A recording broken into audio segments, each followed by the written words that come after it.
Hi guys, I'm Jack Bowen. I'm the PA out of Camp McCall. I have a half-hour class for you this afternoon on the prevention of heat illness. It's not a class on biochemistry or exercise physiology. It's a common sense class where any intelligent soldier can wrap his brain around this information, take care of himself, take care of his fellow soldiers. Let's begin this with some definitions. Hypoglycemia. Hypo meaning low, glycemia, sugar. Let's say your clinician wants to do a fasting glucose check on you to rule out diabetes. He's going to have you fast for 12 hours before he takes the blood work.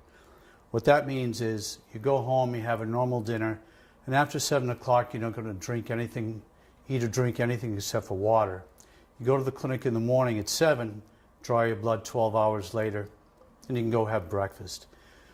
A non-diabetic is going to have a level of between 70 and 110 on that blood level because he went 12 hours without eating. So let's take a soldier out of Camp McCall. The guy gets handed an MRE at about 15, 16, 1700. He kind of picks through it, doesn't eat a whole bunch. They wake him up at 5:30 in the morning. Now it's been 12 hours since he's eaten. His stomach is grumbly. He's hungry. He probably has a glucose level of 70 or 80. And you guys have all been that way before, and you realize that you're about an hour away from killing somebody if you don't get something to eat. Well, we take this guy and now we put him on a 12-mile road march, and his sugar level was already at 70 or 80 because he didn't eat for 12 hours. The body runs on sugar along with other nutrients. The brain really runs on sugar. So during this road march, his sugar level is slowly going to decrease. As that decreases, he gets sweaty, gets a little disorientated, he feels dizzy, and he can pass out. And we see this frequently. SFAS will drag this guy into the aid station. We test his sugar. It's at 45 or 50. He doesn't know where he is. He doesn't know who the president is. He doesn't know his mother's maiden name. So he's semi-conscious. Some guys are unconscious. They're just out. We do their glucose. They're at 35 or 40. For the unconscious victim, we start an IV and push glucose. He wakes up right away. The guy that's semi-conscious, I'm going to give him a can of Coke and tell him, drink this slowly. He just slugs the whole thing in about 10 seconds like a clown. And after about 10 minutes, he's going to come back. He's going to realize who he is, what's going on. And his sugar level will have gone up to about 120, 130 after that 12-ounce can of Coke, which has about 35 grams of sugar in it. So this guy's back on his feet, but he doesn't feel good. He feels like he just went 4 rounds with Mike Tyson. He's crampy, he's got a headache, he's dehydrated. He feels like he has the flu, and he's going to feel that way for a day or two. So this guy's out of training. And SFAS, if you miss 2 hours of training, you're out. SUT, you get 6 hours of lost training in 6 weeks. So that guy is out. And that's all because this guy didn't eat before he did a long exercise. Even a 5-mile run, we're going to see hypoglycemia. So our next definition, hyponatremia. Hypo, low, natremia, salt, low salt. If you guys have been in the Army for a while, you know when you go out to the field, you've been out there for 3 or 4 days, your t-shirt is covered in salt. Maybe your BDU top, you could see just lines of salt. Well, that all came from you. Now, were you replacing that salt? Hopefully you were. If you didn't, then you will go into a hyponatremic state, low sodium. If I draw your blood right now, 95% of us are going to have a sodium level of between 135 and 145. If you just go down to 129, that's a medical emergency. So there's not a lot of leeway there. I'll give you a classic example. A few years ago, soldiers just graduated from SEER school. The flag went up, as they say there. They brought the soldiers up to the mess hall to eat a ton of food. I'm working at the aid station. One of the students that was a medic through the course, just a regular SEER student, brings his colleague by the aid station and says, hey, look, we all feel terrible. We just got out of SEER school, but something's really wrong with this guy. Can you look at this guy? So I bring this guy in. He's about 20 years old. He's about 6'2", 185 pounds. This is a fit young man. I take his vital signs. His blood pressure is 220/110, which is double of what it should be. As I'm examining this guy, he's sitting down, his head goes back, his mouth opens up, and his eyes start to flutter. And right in front of me, he urinates all over himself. Well, this guy just had a seizure. So he has crazy high blood pressure, just had a seizure. I have limited lab at the clinic out there. We know something's going on with this guy. This guy needs a bunch of blood work and probably a head CT. We get him down to Moore County. His sodium level was at 106. And remember that 129 or below is a medical emergency. So this guy's just wiped out.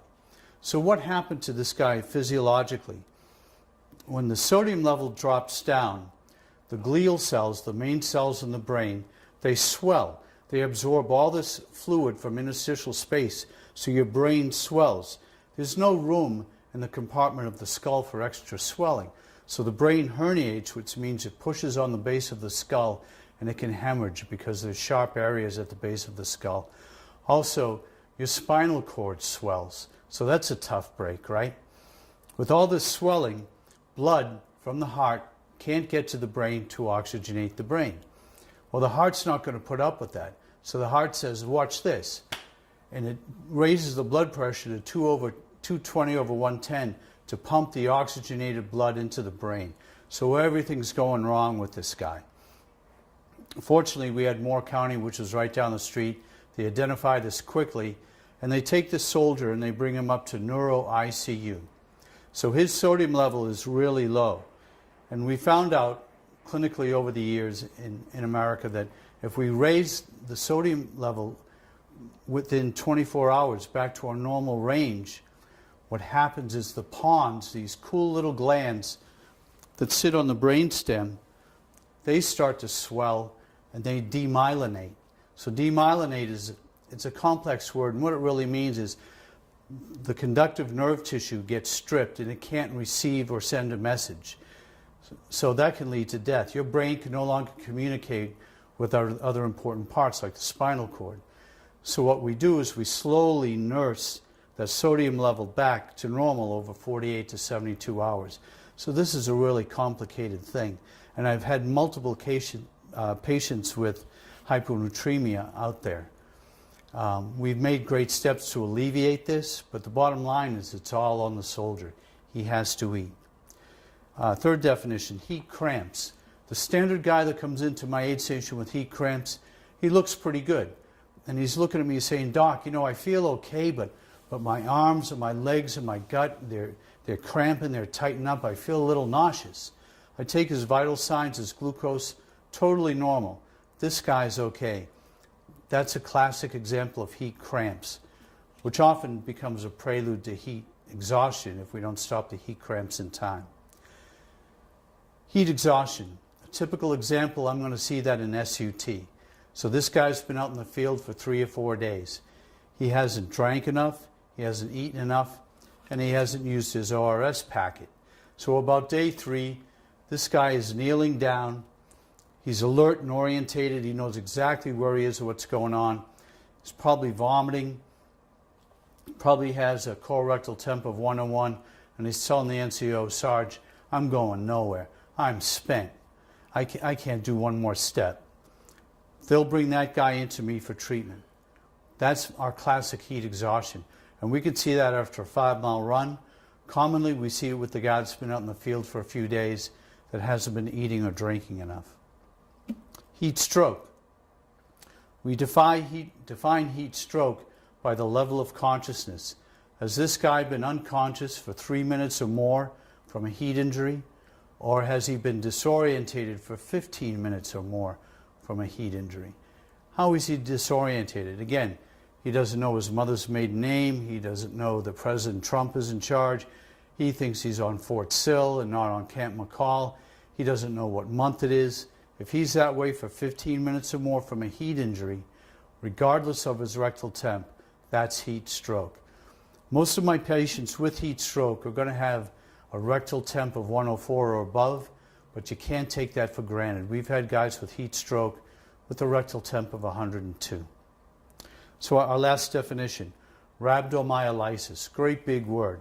Let's carve that word up. Rhabdo, that refers to striated muscle, my muscles of strength, my arms, my legs, my chest, my abdomen.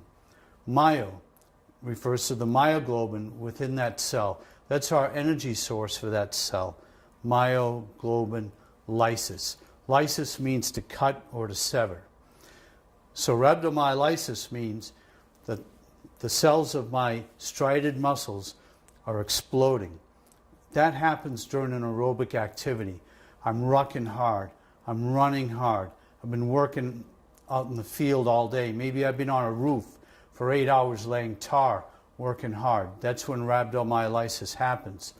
So maybe 1 out of every 10,000 cells in my biceps or my chest, it will explode. The debris from that cell, it enters my circulatory system. So I now have all this trash in my circulatory system. It clogs up my liver, which is a filter, leads to liver failure. It clogs up my kidneys, which leads to liver failure. I used to be a PA in 82nd. We had a patient that went into massive rhabdo 15 years ago. This guy spent 2.5 months in the ICU at UNC on renal dialysis. Renal dialysis is where we pull your blood out, artificially filter it, and pump it back in an effort to save this guy's kidneys. So that's rhabdomyolysis. Okay, our diet for heat injuries. It's pretty simple. 1 ORS packet a day. You guys probably saw this in basic and AIT down at Fort Benning. What we do with this packet, you're going to open this up. You're going to pour approximately half of this packet in a 1-quart canteen. You're going to sip that over an hour, hour and a half in the morning. And you can drink regular water along with it too out of your other canteen. Late in the afternoon or the evening, you're going to take the second half of this packet, pour it in your 1 quart, and drink that. This has sodium, potassium, and sugar in it. It's going to replace what you've spent all day losing out in the field. If you're in garrison and you're eating 3 meals a day in the mess hall, 3 big monster meals, and you're not doing anything elaborate for PT, you don't need this. Primarily, this is for the guy that's been out in the field in SUT or SFAS. If you're in garrison, you're going to do a 12 or 16-mile road march, then this is going to be of a great benefit for you. Every SF guy, student, or somebody that's already tabbed, always thinks more is better. This is not better to use more of these. 1 pack a day is all you need. If you're taking in 3 or 4 of these, that's too much potassium. The heart runs on potassium, makes my heart beat nice and steady. Too much potassium, I could go into cardiac arrest. So 1 pack per day. Fluid, 6 to 10 quarts of water a day when you're in a hot weather environment, when you're pushing the envelope. Not more than 6 quarts of water in 12 hours, not more than 10 in a 24-hour period. I had another patient that suffered hyponatremia, low salt, because he drank 7 quarts of water in 3 hours. He diluted his electrolytes. He didn't eat or drink anything, didn't take his ORS packet, so he went into hyponatremia. He had massive seizures. We fought to save his life. That guy, again, he went to the neuro ICU. After work, when I got off, I went down to the neuro ICU to see this guy. How's he doing? And I arrived there, and he's strapped to a bed with leather restraints. So I asked the neurologist, why is my patient strapped to the bed with leather restraints? And he told me, well, he jumped out of bed, ripped his IV out, and he beat up my little nurse over here, some little woman that weighed about 100 pounds. He was out of his mind. Why? Because he drank too much water, he diluted his electrolytes, and he didn't eat his chow. For food, 3 to 4 MREs a day. The more, the better. If your buddy's allergic to his peanut butter, you eat his peanut butter. If he doesn't want to eat his food, he's a clown. You eat his food. In the MRE, they have the little salt packet. Always use your salt packet. Simple common sense information. What predisposes us to heat injuries? Poor physical conditioning. The guy that isn't in shape and he shows up for SFAS, he's going to burn in. He's not prepared. Diet. If you're not doing the 6 to 10 quarts a day, no ORS, you're not eating 3 to 4 meals a day, you're going to burn in. We are metabolic engines. An engine can't run without fuel. If we're not taking in our fuel, no matter what shape we're in, we're going to burn in. You have to aggressively push the fluid appropriately, the ORS, eat everything you can get your hands on. The weight of the rucksack. If in SUT I have an 85-pound ruck and SFAS is using a 55-pound ruck, common sense tells you that you're going to be more predisposed to a heat injury, which means that you have to take additional steps to alleviate that condition from coming upon you. Climatization. The Army always told me 10 to 14 days to appropriately acclimatize to a new environment. I used to be in first group. We'd leave Fort Lewis in February. We'd fly to Southeast Asia. It would take us 3 or 4 days to get there. We'd island hop. We'd go to Hawaii for a night, then Kwajalein, the Philippines, and finally get into Southeast Asia. The ramp would go down to the back of the plane. We'd push our pallets off and break them down. Within 45 minutes, we're all in a state of heat exhaustion because it's 70% humidity and it's 95 degrees out. 14 days later, we're not much better. It really took about 6 weeks before we were climatized and we could move through the fields and the jungles like our counterparts without suffering heat injuries. So 10 to 14 days, it's not long enough. Unfortunately for SFAS, they have guys coming from Germany, Hawaii, Alaska, Korea, so they really need to keep their eyes on their soldiers. Supplements. In Special Forces training, the only supplement that you're authorized is 1 ORS packet a day. Supplements are going to lead to your demise. Creatine takes too much fluid to push through your system. It's going to clog your kidneys and your liver. Ephedra could lead to cardiac arrest. Supplements are poison. This is your only supplement, 1 a day, half in the morning, half in the evening. If you've had a prior heat injury, you'll be more predisposed to an additional heat injury. And when we can't measure that, are you 30% more predisposed or 2% more? We don't know. You need to let your cadre know and your colleagues, I've had a heat injury before, keep an eye on me.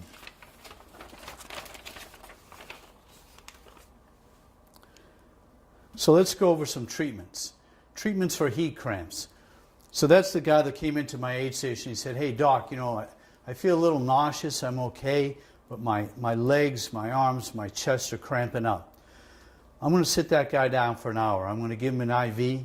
Once the nausea goes away, I'm going to give him some ORS. I'm going to check his glucose.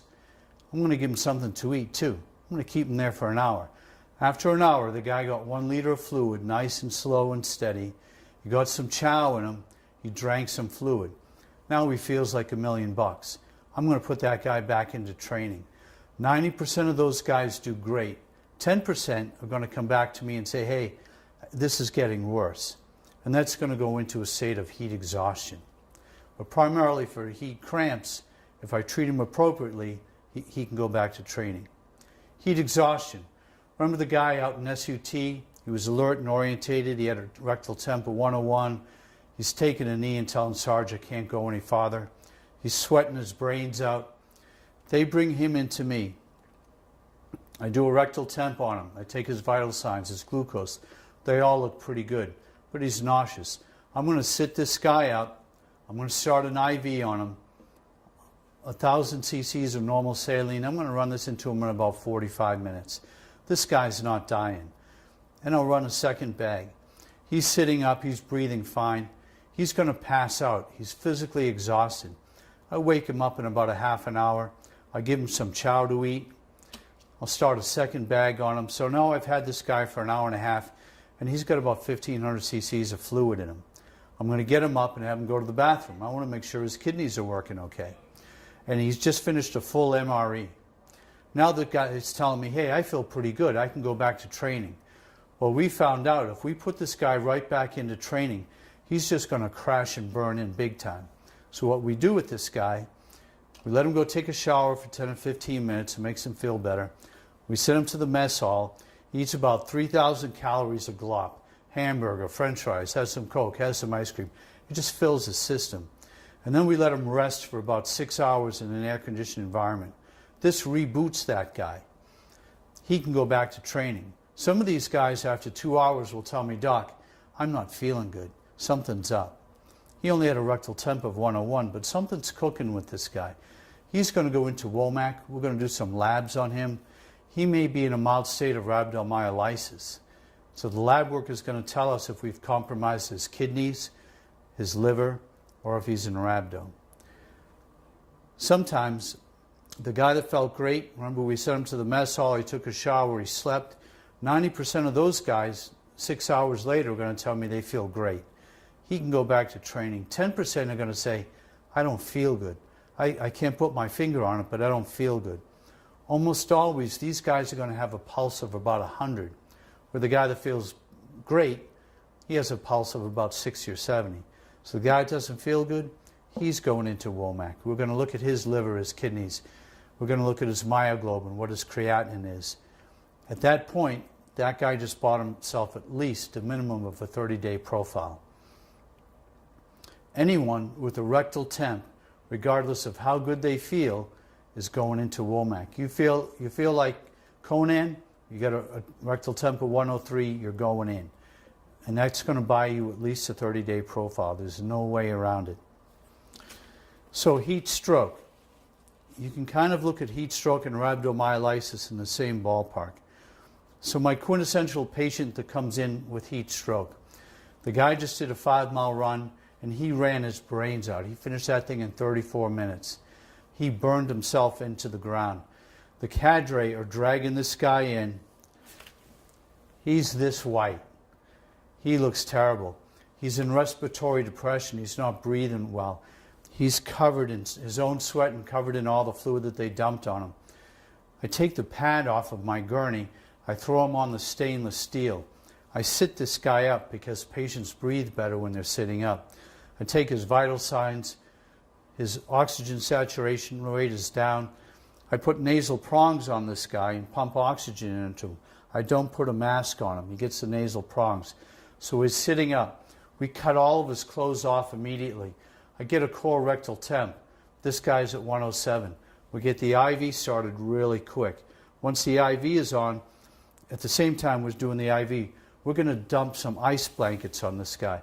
So these are just bed sheets that are soaking wet and they're frozen. And then I dump a slurry of water on this guy that's like a Slurpee. So he's covered in this cold Slurpee. Once the IV is on, I put a monster fan right at the foot of his bed, and it blows cold air on this wet body. So that's convection. Think of yourself as I just fell through the lake, I pulled myself out of the ice, and this cold wind is blowing on me. How quickly that's going to lower your body temp. That's why we use the convection.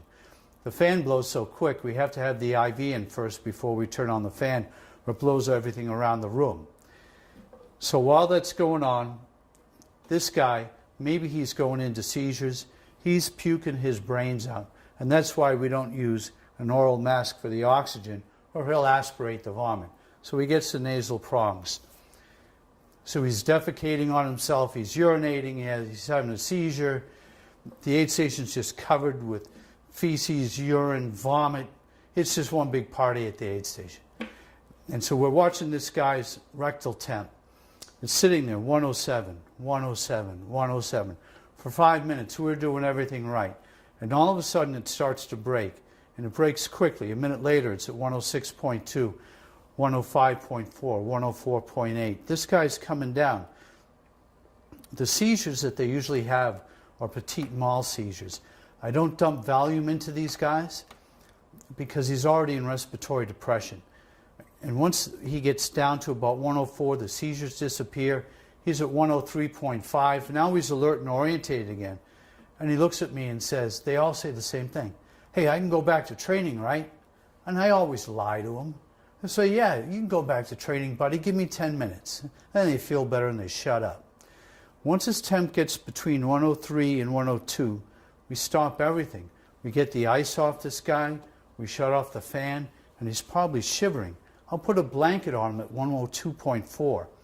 His body temp is going to go down to 99 on its own if I stop at, say, 102.7. If I brought him all the way down to 98, so from 107 down to 98, he's going to go all the way down to, say, 94. That's going to damage his thyroid. If he's a little bit older, he may have a cardiac event right there. So we stop between 102 and 103. We just pulled this guy out of the jaws of death. He's going to the hospital immediately. This guy if at Camp McCall, he's going to Moore County because they're 15 minutes away.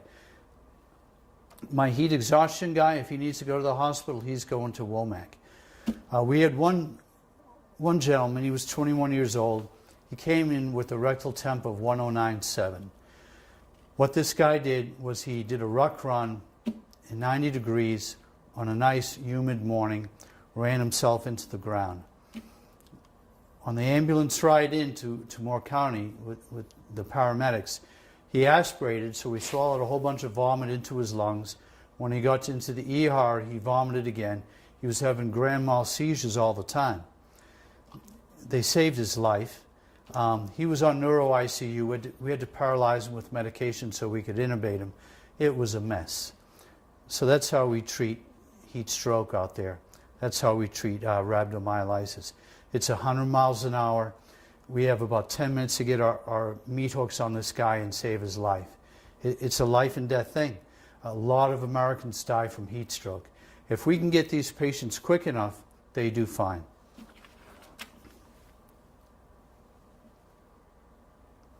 Helpful hints. Grazing. If you have 3 big meals, breakfast, lunch, and dinner, your glucose level is going to go high, low, high, low, high, low. We want you to graze. So that means you're going to break down your MRE. You're going to have some chow here, in your cargo pocket. And throughout the morning, in the afternoon, you're going to constantly eat food. This is going to keep your glucose level at a nice steady pace, so you won't have these highs and lows. If you look at professional golfers, what do those guys do? They're in the heat all day long. They're out there for 6 or 8 hours. They're constantly pumping water into themselves. They're constantly chewing on carbohydrate bars and protein bars to keep their glucose nice and steady. We need to do the same thing. So don't eat 2 or 3 big meals a day. Graze 4 or 5 meals throughout the day so your glucose level stays nice and even. Sip water, don't chug. If you drink your 1-quart canteen and you sip it over a period of an hour, you're going to retain that fluid.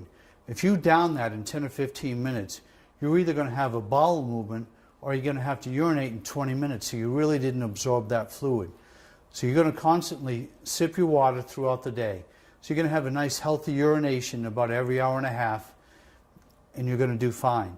If I give you an IV of 1,000 cc's of fluid, you're going to hang on to about 20% of that. If you drink 1 quart of water over an hour, hour and a half, you're going to maintain about 50% of it. Drinking water slowly will put more fluid back in your system than an IV will. Hygiene. In the field, in the summertime, we suffer infections, staph and strep from the ground. It's so important that you bring a bar of soap to the field and you wash your hands 4 or 5 times a day. If you do that, you won't develop cellulitis. Cellulitis is predominantly a hot weather injury. I don't see it that much in the wintertime. It's in the summertime. And it's due to poor hygiene. You get a bug bite here, your mitts are dirty, you scratch, you've now put staph or strep into your skin. You're going to see me in 3 days for an antibiotic. The first man down. So you're out in the field with 12 or 15 guys. This guy goes down from a heat injury. That can often be a prelude that's going to tell you, hey, look at everybody else around you because maybe they're next. So stop, take accountability of your men, take a break, pound some chow, and get that guy out of there. The first guy is often a prelude that tells us more guys are going to burn in. You need to control your runs, and this is specifically for the cadre. If you're going to take your guys on a 5-mile run, and the standard that you're looking for is 40 minutes for 5 miles. That's a pretty good standard.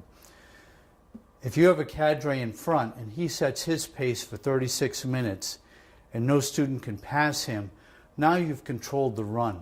Quite often out at Camp McCall, when the runs aren't controlled, I get the sharpest, the most athletic, the best students drive themselves into the ground. This is the guy that finishes that 5-mile run in 32 minutes in the heat, and he comes in with heat stroke. The runs have to be controlled. You have to put the bridle on some of these students. Don't let them run 5 miles faster than 36 minutes. They're going to burn in. If they want to work on their own pace, they can do it, when they go home, but not out here. because predominantly the best men that we lose because they drive themselves into the ground.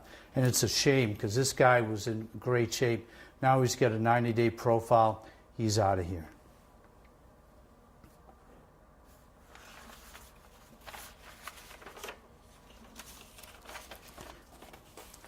Who develops a heat injury?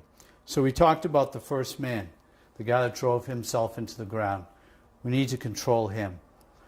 The really muscular guy, the guy that looks like Conan, you know, he's 5'10", 220 pounds, he's 8% body fat.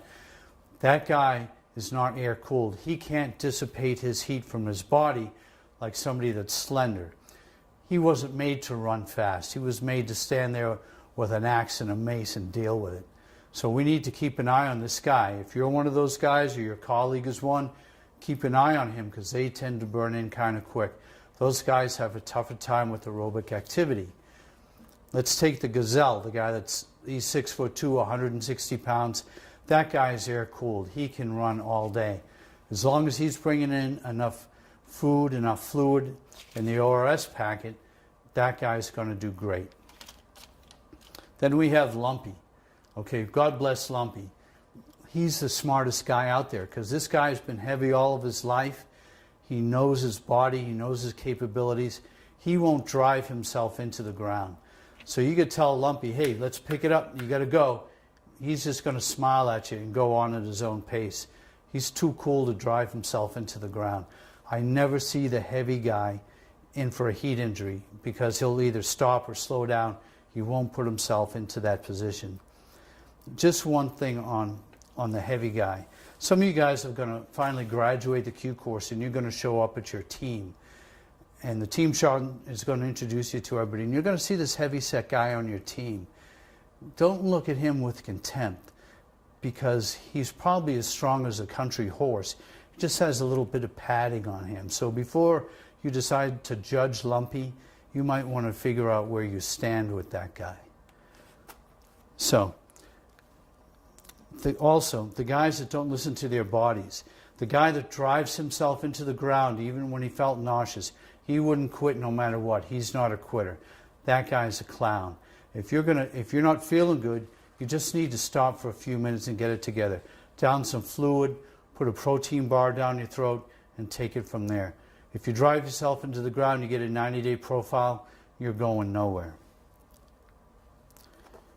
We use dunk tanks out at Camp McCall. The dunk tanks are 2/3 water, 1/3 ice. You're going to come and dunk your arms into those dunk tanks up to about here. You're going to do that for about 30 seconds to a minute. And then you can get back in line and come and do it again. They work remarkably well. Students feel refreshed. After that, it lowers the core body temp a little bit. Take advantage of the dunk tanks. Can you use dunk tanks around here on Fort Bragg? I highly recommend them. Have water stations, have dunk tanks. If you're training your men and you take 200 men on a 5-mile run and 2 guys burn in, you as the cadre, you didn't do anything wrong. They probably burned in either because they were out of shape or maybe they were sick. Maybe they had gastroenteritis and they were dehydrated when they stopped. So if you lost 1%, you did everything right. These things just kind of happen. If you've lost 20 men out of 200, you're doing something wrong. You need to readjust your training, take a look at what's going on. That's all I have, guys. Any questions? Thanks for your time.